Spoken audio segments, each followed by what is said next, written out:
Mis hermanos, durante mucho tiempo yo estuve sentado como usted, así, igual, no hacía más nada.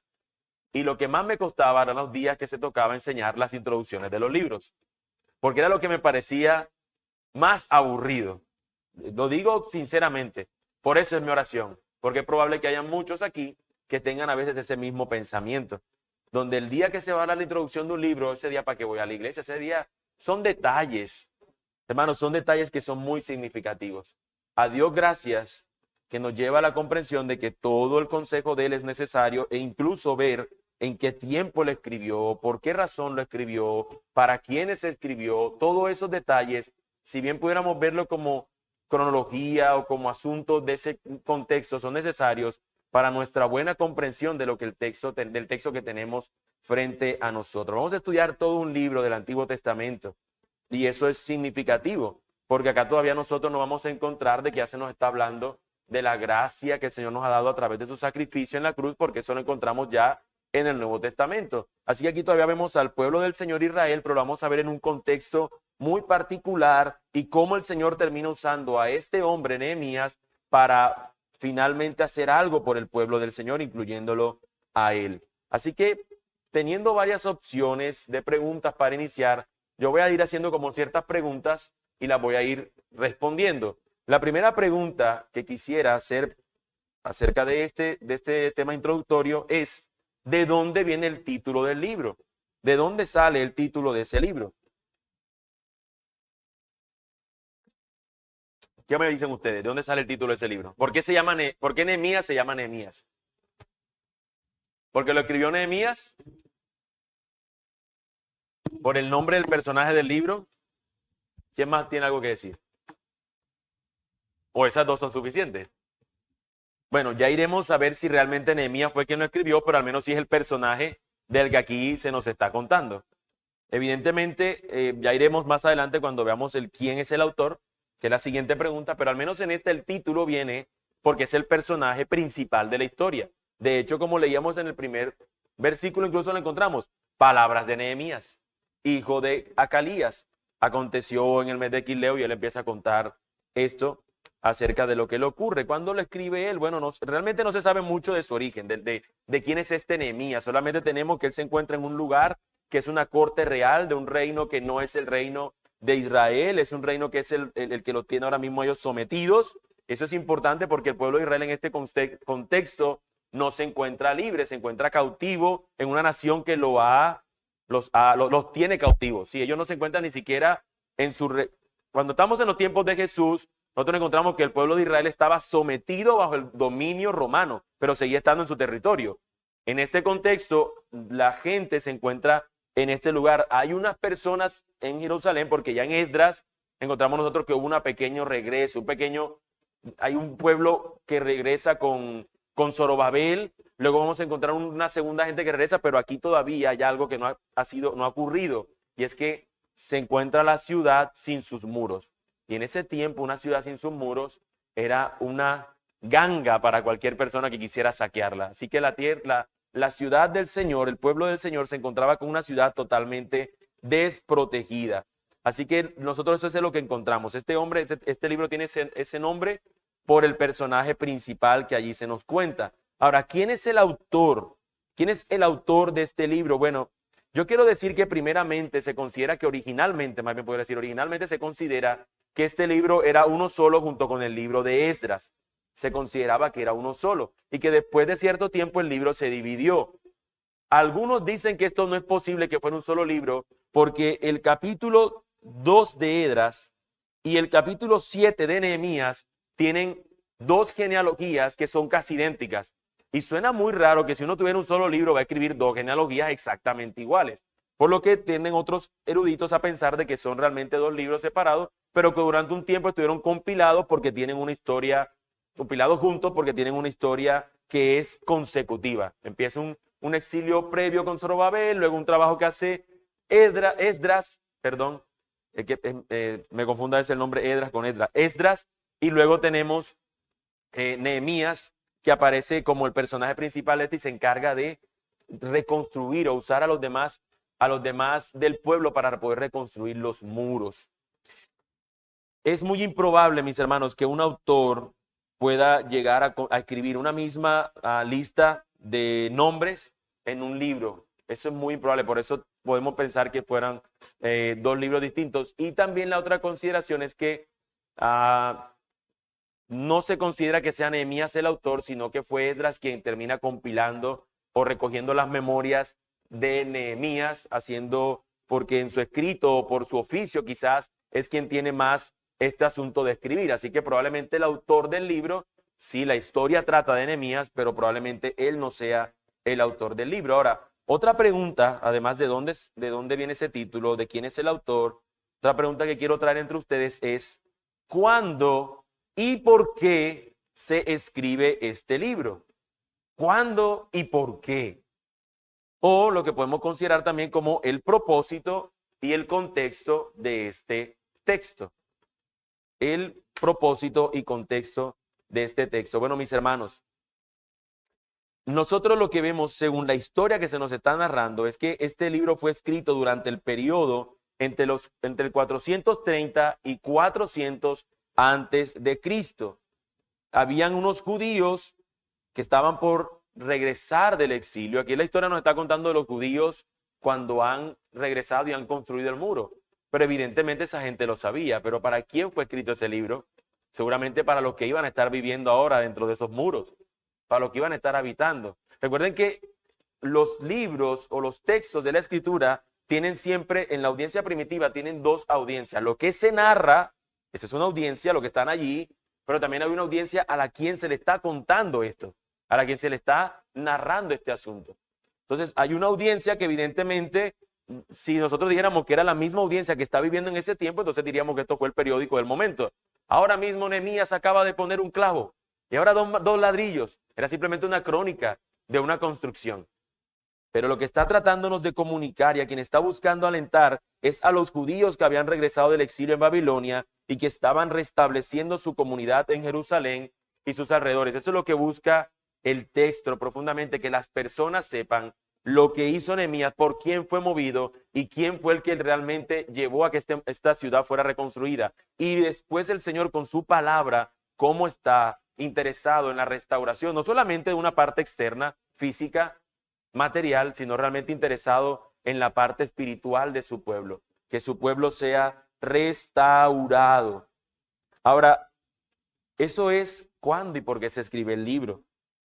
Y una pregunta, mis hermanos, que es muy particular, y yo quisiera que ustedes aquí me pudieran responder, no sé si alguno lo sabe. ¿Qué creen ustedes que distingue a este libro de otros libros de la Biblia?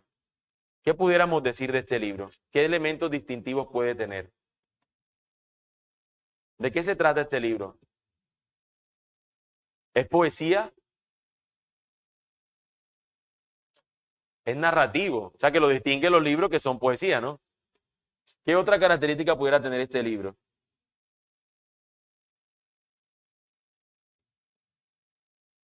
¿Ninguno? ¿Cómo? Histórico. Muy bien. ¿Quién dijo histórico? Hermana, histórico. Sí, es un libro que nos cuenta historia del pueblo de Israel, es un libro histórico. Podemos considerarlo en esa categoría, ¿cierto? O sea, que en cierta manera se distingue de otros libros que no entran dentro de esas categorías.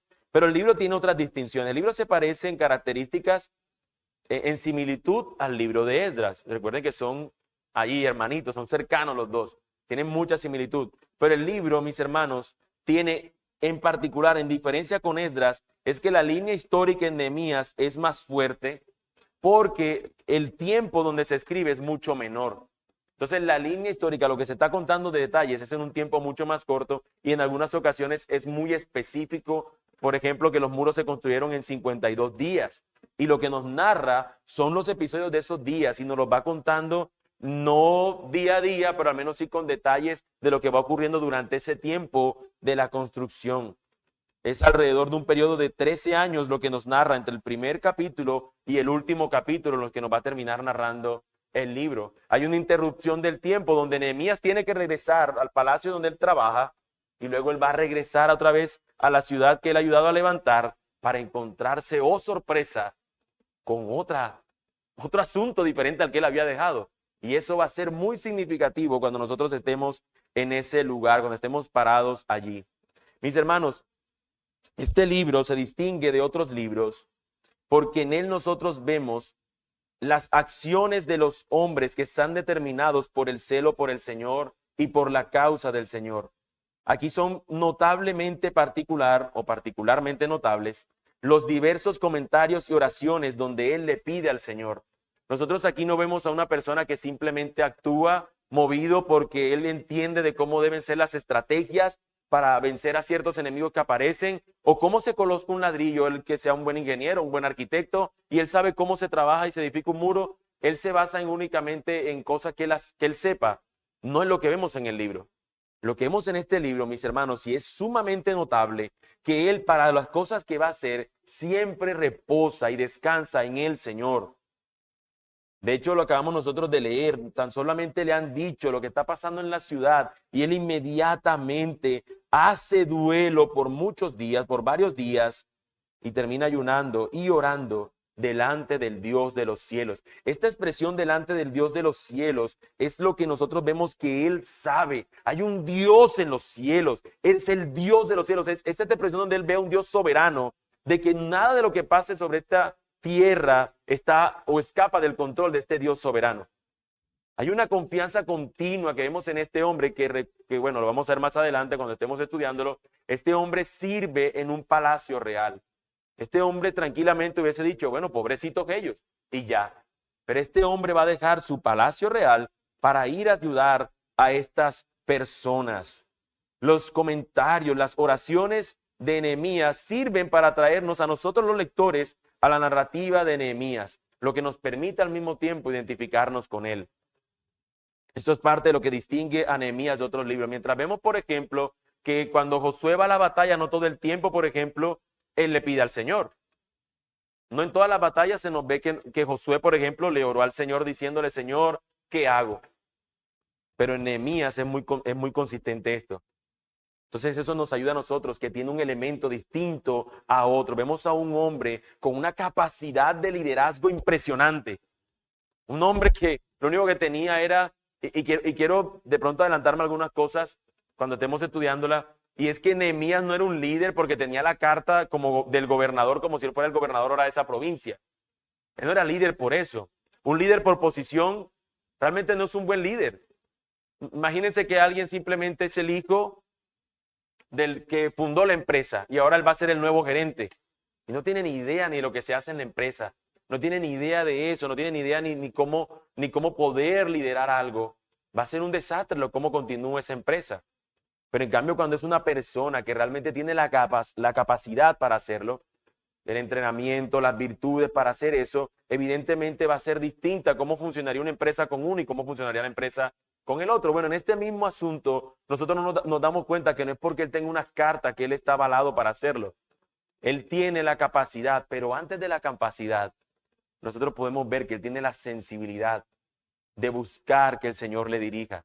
Cuando él ora y sufre y por largos días él está llorando, haciendo duelo delante del Señor y va a rogar porque el Señor realmente, que es fuerte, grande y temible, haga algo por su pueblo, Señor, por tu gran misericordia y porque tú así lo has prometido. Tú has prometido no desamparar a tu pueblo, no lo hagas, Señor. Y en esa petición, y a veces me gusta pensarlo de esa manera, muchas veces nosotros decimos, oh Señor, si tan solo alguien se apiadara, Señor, y pudiera ayudar a aquellos. ¿Eres tú la respuesta a esa oración? Nadie más está llorando y sufriendo por ella. Muchas veces queremos pedirle al Señor, ¿quién va a tal lugar? A veces eres tú y eres el que está sufriendo y tenemos que ir por eso. Muchas veces sucede así. Ahora, aparte de esto que hemos visto, mis hermanos, quisiera añadir una pregunta más. Vamos a ver otra pregunta más, pero añadir la siguiente.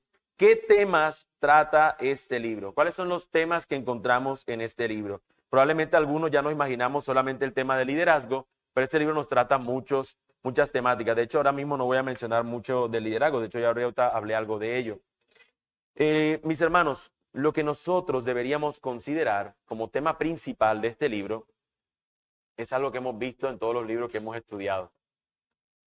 Y es que Dios obra soberanamente a través de agentes humanos responsables para cumplir sus propósitos redentores. Dios obra a través de agentes humanos, pero en este caso podemos añadir la palabra responsable. Pues nosotros vemos, por ejemplo, en jueces. Voy a mencionar un personaje de jueces. ¿Sansón es usado por Dios o no es usado por Dios? ¿Él es responsable en el llamado que Dios le hizo a él? No. Y si tú ves todos los libros de los jueces, tú te das cuenta que de pronto uno que otro juez destaca como muy fiel, pero todos siempre tienen algo que nos muestran, necesitamos un juez mayor. Y cada vez que viene otro juez, este tampoco es, necesitamos otro juez. Y pasamos por todo el libro de los jueces y al final termina diciéndonos que en ese tiempo cada quien hacía lo que bien le parecía. Al final mostrándonos que necesitamos un juez mayor. Y ese es el propósito de ese libro de los jueces. Pero en este texto nosotros vemos que el líder que el Señor está usando, el personaje que Dios usa, nos muestra un alto valor de responsabilidad. Y eso es muy significativo. Eso es muy significativo porque a veces nosotros nos acostumbramos a, ay, Dios puede usarnos como Él quiera. Y nos vemos así como perezosos tirándonos en la cama. Pero mis hermanos, Dios usa a hombres y espera que sean responsables, como este varón aquí. Si bien Dios usó a diversos personajes a lo largo de la historia con todas sus malos hábitos, con sus pecados, con todas las situaciones, como por ejemplo cuando vemos a David, mis hermanos, nosotros vemos en Nehemías y en Esdras un compromiso con el Señor. En el lado de Esdras, en el lado de Nehemías destaca su compromiso con la construcción, porque esta es la ciudad del Señor, necesita que sus muros sean edificados. Pero Esdras, ¿y por qué menciona Esdras? Porque Esdras va a tener relevancia a partir del capítulo 8. En el capítulo 8 vamos a ver un Esdras comprometido con que el pueblo viva para el Señor. Listo, estamos ya en esta ciudad. Ahora, ¿cómo creen que vamos a vivir?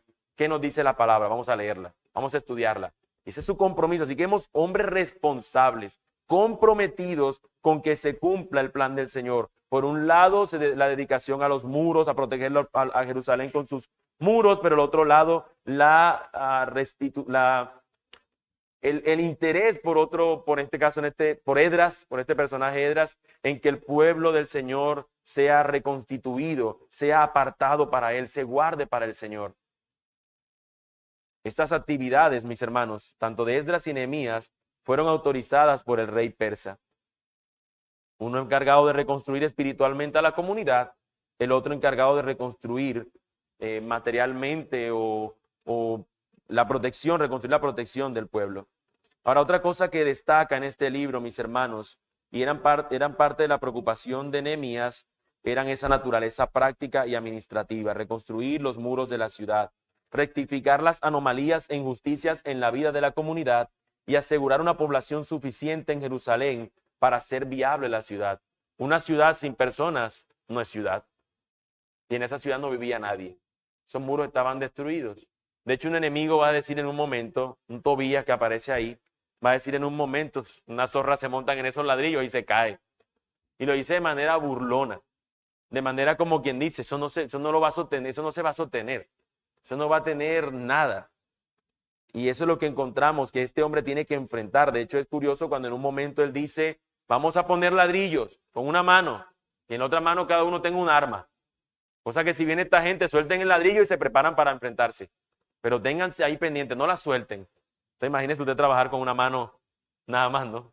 Esa era la tensión que ellos estaban viviendo. Sin embargo, todo esto lo sortea el líder Nehemías para poder llevar a cabo el propósito que el Señor le había encomendado. Este pueblo, mis hermanos, necesitaba una ciudad para continuar ellos con la vida que el Señor les había determinado. Recuerden que el tiempo del exilio, el tiempo que ellos iban a durar en el exilio, el Señor también lo había determinado. Y Nehemías, sin saberlo, estaba siendo parte del plan del Señor para terminar de llevar a cabo el hecho de que el pueblo del Señor regresara tal como Él lo había dicho. Nosotros muchas veces no nos damos cuenta cómo un acto tan pequeño puede ser significativo para nosotros. Y quiero contar una ilustración, quiero contar de manera de ilustración con esto que acabo de decir, con algo que hoy precisamente unos hermanos que están aquí lo escuchamos hoy. Hoy nos hablaban acerca del ministerio del doctor Arce Sproul y se nos decía que en un momento el ministerio de él fue así como cosita, vamos a hacer esto, vamos a hacer lo otro, mire, le doy la casa, hagámoslo aquí en esta casa, enséñenos en esta casa, y así fueron las cosas y cada hermano añadiendo algunas cosas. Y de pronto un día, bueno, vamos a llevar esta grabadora y grabemos, y todas sus conferencias, sus charlas eran en audio. Y se dice que una vez un señor dice, aquí tengo esta camarita, vamos a ponerla. Y empezaron a grabar los primeros videos y este fue el primer editor de videos del ministerio de este gran teólogo que dio el Señor para nuestro tiempo, ya fallecido. Y se dice que ese ministerio acaba de cumplir 50 años y obviamente las ediciones y el material que tienen es mucho mayor a ese. Pero ahí estaba ese hombre que un día simplemente se dispuso a llevar su camarita y grabar los primeros videos de este ministerio. Y evidentemente todo lo que pensamos era como que qué tremendo es para una persona que un día no sabía la dimensión que iba a alcanzar un ministerio, un día simplemente llevó y dijo, oye, yo sé editar ahí en X programa, ven, yo grabo estos videos. Y no nos damos cuenta del impacto que eso va a tener de allí en adelante. Aquí fue lo mismo, él no tenía ni idea por qué su corazón se había llenado de llanto por un pueblo que ni siquiera él conocía. Él estaba muy bien entre la realeza, él estaba muy bien allí. Sin embargo, él se mueve por una gente para no solamente llorar por ellos, sino ayudarles a reconstruir sus muros. Y eso, mis hermanos, era el plan de Dios para continuar llevando a cabo la ciudad, mis hermanos, de Jerusalén, en ese lugar, en esa nación donde vendría el Mesías, el pueblo a través del cual vendría el Mesías. Todas estas reformas iniciales de Nehemías, mis hermanos, terminaron siendo puestas en dudas y en gran medida tuvieron que repetirse en el capítulo 13. Todo lo que él hizo finalmente es puesto en duda. Y sobre el final del libro, nosotros podemos decirnos, no es Nehemías el que estábamos esperando. Tiene que venir alguien mayor. Porque toda la reforma que hizo Nehemías y que hizo Esdras nos muestran que había alguien mayor que necesitamos. Nosotros vemos eso en este libro. Pero también es otra cosa interesante que tenemos que preguntarnos es, ¿cuál es la teología de este libro? ¿O qué nos enseña acerca de Dios este libro? Bueno, en primer lugar, mis hermanos, quisiera mencionar es que esta teología nos muestra que Dios es trascendente.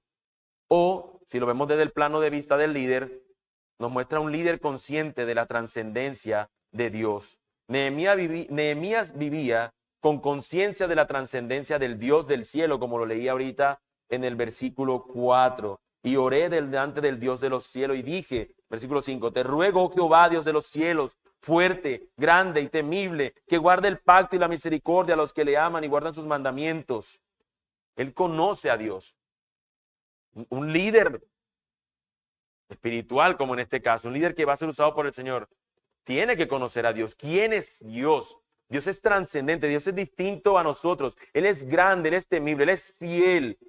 En la oración que Él hace más adelante, en el capítulo 9, nosotros podemos ver la medida en que estos atributos eran generalmente reconocidos. Se exalta la grandeza de nuestro Dios en este libro. Este libro nos enseña eso acerca del Señor. Se nos enseña, mis hermanos, también cómo podemos acercarnos a este Dios que es grande y temible. ¿Cómo te acercas a alguien que es temible? No te acercas en orgullo, te acercas en humildad.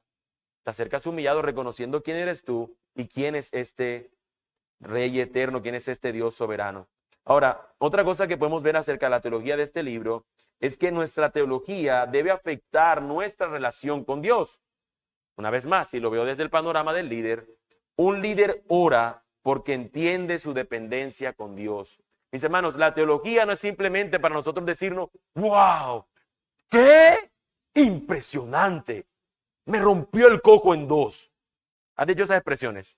De pronto no tan así onomatopéyicamente como las dije ahora, pero todos lo hemos dicho. Eso me abrió el cráneo. Eso me sorprendió.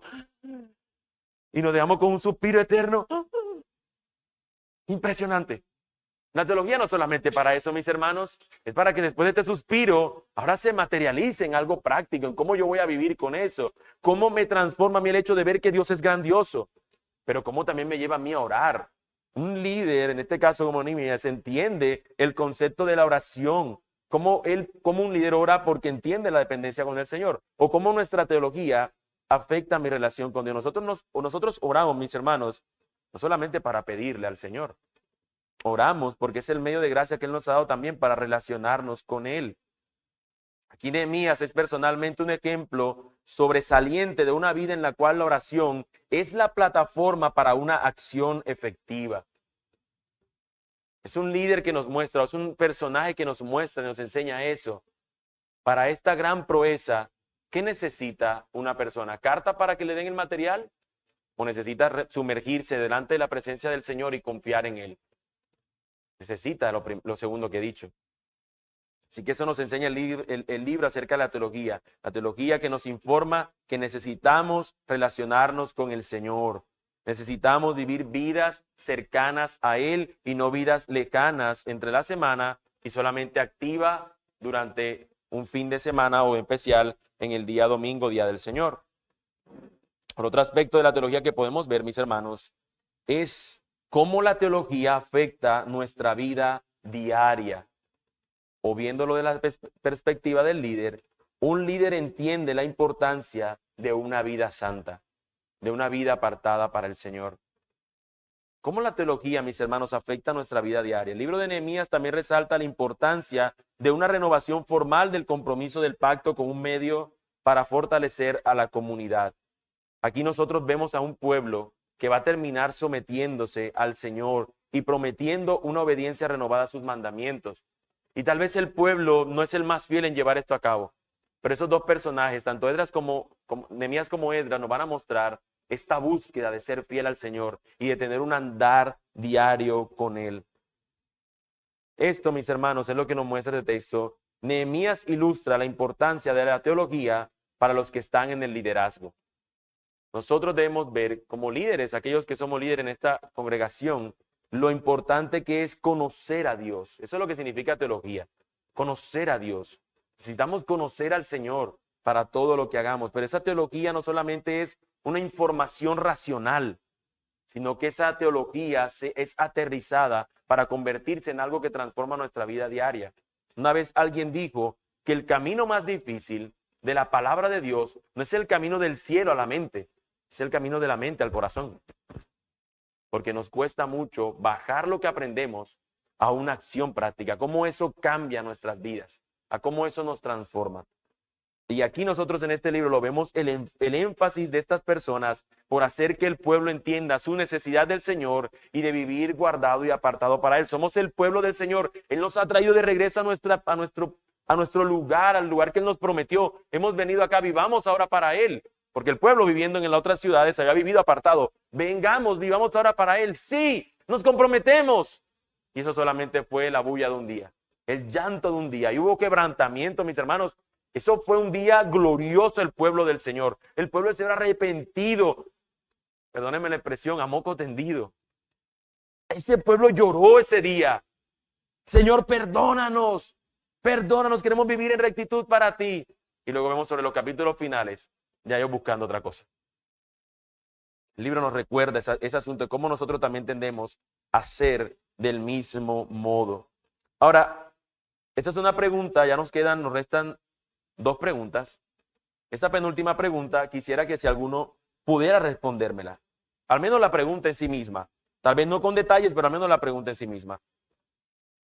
¿Cómo este libro encaja en la historia del resto de libros de la Biblia? ¿O cómo este libro encaja en la historia de la Biblia? ¿Cómo creen ustedes? O formulada de otra manera. Hermanos, ¿creen ustedes que la Biblia podría seguir siendo completa si este libro no estuviera? ¿Qué responden a ese comentario que suena así como medio raro?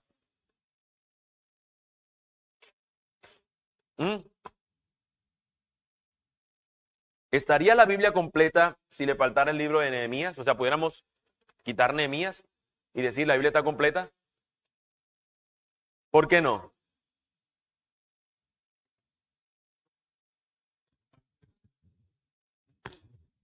Creo que es porque en Nehemías se narra un momento histórico dentro del plan de redención que Dios había profetizado que traería a su pueblo y lo ubicaría allí. O sea, si no estuviera, no pudiéramos ver. Perderíamos de vista eso, ¿no? Exacto. Claramente. La respuesta más simple es porque el Señor quiso que estuviera ahí. Esa es la respuesta más obvia. Ah, pero no la dieron. Cero, o sea, no la dieron. Si fuera un examen, nos sacaron el punto, ¿cierto? Era la respuesta más fácil, era esa. Pero evidentemente luego lo vamos a ver cuando si entramos en detalles, evidentemente nos perderíamos de ver cómo el Señor tomó a su pueblo y lo trajo de nuevo, porque si nosotros quitáramos esto nos pensaríamos, bueno, ¿y cómo este pueblo volvió? ¿Cómo este pueblo volvió? ¿Qué hizo el Señor para rezar, hermanos? No es cualquier cosa. La demás gente se queda asombrada. Oye, pero porque a este muchacho, porque a esta persona sí le dan permiso para que vaya a reconstruir los muros de una ciudad? ¿Cuándo estos reyes habían hecho eso? ¿Quién dijo que eso tenían que hacerlo? Esa es la pregunta que nosotros nos queda también haciendo. El Señor obró en el corazón de Nehemías, en el corazón de ese rey, dándole permiso, váyase con estas cartas. ¿Necesita qué necesita? Madera, vaya ya al pueblo y busque madera. ¿Qué más necesita? Piedra, vaya ya y saque piedra. No, eso solamente lo hace el Señor. Eso solamente lo hace el Señor y lo hizo con ese propósito. Por eso este libro tiene tanto, nos muestra tanta belleza para nosotros hoy. No solamente se trata de que unos muros sean restaurados, sino como la restauración del pueblo del pacto del Señor va a ser llevada a cabo a través del cumplimiento de ese pacto que el Señor ya había dado. Aquí nosotros vemos un pueblo cautivo por causa de su desobediencia, pero que aquí nos muestra cómo ellos van a regresar de esa cautividad en la que se encontraban y ahora habiendo regresado a la ciudad, van a tener esa necesidad de renovación que también en el libro nos buscan como un personaje que Dios usó. Es eso que ellos necesitan, es solventada esa necesidad por un personaje que el Señor usa, en este caso, Esdras.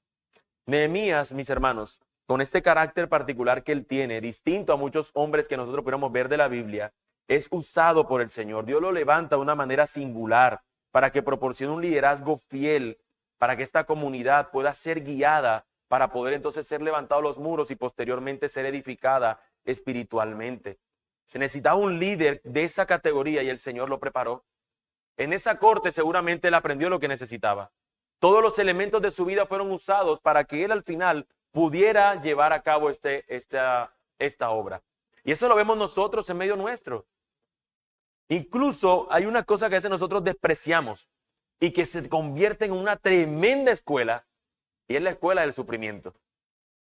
Y la Biblia nos dice en segunda carta a los Corintios que todos esos sufrimientos nuestros, el Señor nos consuela para que luego nosotros seamos de consuelo a otros. Básicamente nos está diciendo, y estoy parafraseando con esta idea de escuela que digo esta escuela del sufrimiento te va a enseñar a ti a cómo tú puedes ser consolado para el Señor, para que cuando otro esté en la escuela en un grado menor, tú puedas decirle, mira, te voy a enseñar sufrimiento 1, mira, después de sufrimiento 1 te gradúas en consuelo que recibes del Señor. Básicamente eso. Nosotros, mis hermanos, todo lo que nosotros el Señor nos permite vivir, estudiar incluso, al final se convierten en lo que Él usa para que nosotros podamos servir y glorificar su nombre. Y eso es lo que nosotros vemos en este hombre. Es un líder decisivo y eficaz.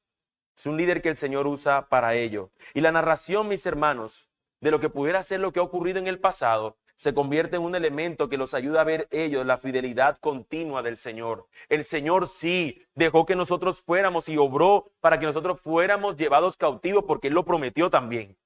Pero ahora podemos ver que Él prometió nuestro regreso y aquí lo estamos viendo. Y que unos muros fueron construidos. ¿De a dónde? Si no tenemos un pueblo, no tenemos nada que ofrecer a otro pueblo para que nos venda madera. El Señor se encargó de todo. De todo. Imagínense lo que es construir una ciudad. Y nosotros para que se pueda hacer cualquier cosa, piénsenlo. Cuando se hicieron los Juegos Panamericanos fue lo que hicimos aquí en la ciudad. El distrito se endeudó. No tenía o sea, nosotros vemos la ciudad y decimos, pero que la ciudad recoge impuestos y yo no sé qué. Pero tuvieron que endeudarse no sé cómo se llama, con el gobierno central para rogar que para poder tener estas cosas. Aquí nosotros vemos que este pueblo no se endeudó con nadie. El Señor les dio todo para que ellos pudieran construir esta ciudad. Mis hermanos, esa sensibilidad que Dios le dio a Nehemías también se la dio a ese rey. Y esto es sumamente hermoso porque el Señor también eso sigue obrando en nuestros tiempos. Ahora, por último, mis hermanos, como pregunta final, es ¿cómo vemos el Evangelio en este libro? O ¿cómo vemos a Cristo en este libro? Evidentemente, nosotros no vamos a decir, es que en una de esas piedras cuando la sacó hay Cristo y una cruz. No vamos a inventar nada, no es un Cristo inventado porque sí. Es simplemente que hay pequeños elementos o detalles del Evangelio que nos muestran qué realmente ese libro a dónde apuntaba y cómo nos ayuda en el plan completo de redención del Señor. Cuando el libro está por terminar, mis hermanos, nos muestra el templo, el sacerdocio y los sacrificios restaurados, estos elementos para adorar al Señor.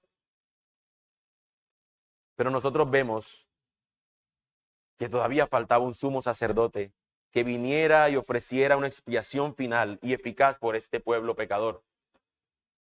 Podrían estar elementos donde el pueblo pudiera presentarse delante del Señor, pero faltaba el sacerdote que efectuara el sacrificio final. Este final de este libro, mis hermanos, nos lleva a nosotros los lectores a buscar a ese Mesías que va a cumplir ese plan de perfección para con su pueblo. Su pueblo allí fue llevado a estar bajo unos muros. Ese pueblo fue llevado a que fuera otra vez a la adoración al Señor. Pero nosotros sabemos que necesitaban pasar 400 años más para que viniera aquel que realmente cumpliría eso. Aquel que sería quien realmente edifica la verdadera ciudad para el pueblo del Señor. Aquel que sería él mismo el templo para ese pueblo suyo. Aquel que sería el Dios para ese pueblo. Y ese pueblo sería el pueblo para ese Dios, como nos dice Apocalipsis. Otro dato curioso, mis hermanos, o al menos no curioso, otro asunto donde yo creo que el texto nos recuerda al menos el Evangelio, es cuando nosotros observamos a un Nehemías que está en una corte real. Él es el copero del rey. Y el copero del rey, si bien tenía un trabajo muy difícil, porque si intentaban envenenar al rey, él tomaba el vino y moría primero él. Y si había algún enemigo del rey o enemigo de él, vamos a echar el veneno y que se muera Nehemías.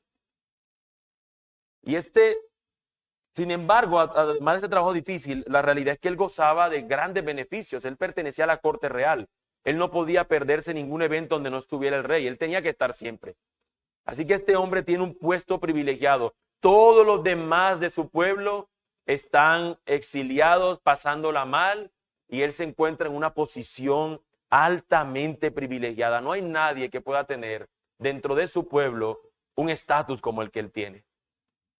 Pero él escucha que su pueblo está doliente, que su pueblo está sufriendo, y cuando él lo escucha, él decide orarle al Señor y él decide ir para poder ayudar a su pueblo y pagar y pasar lo que tenga que pasar para poder enfrentarse a todos los enemigos de su pueblo para que puedan ser reconstruidos sus muros y su pueblo sea protegido y finalmente también su pueblo pueda ser edificado a través de la palabra.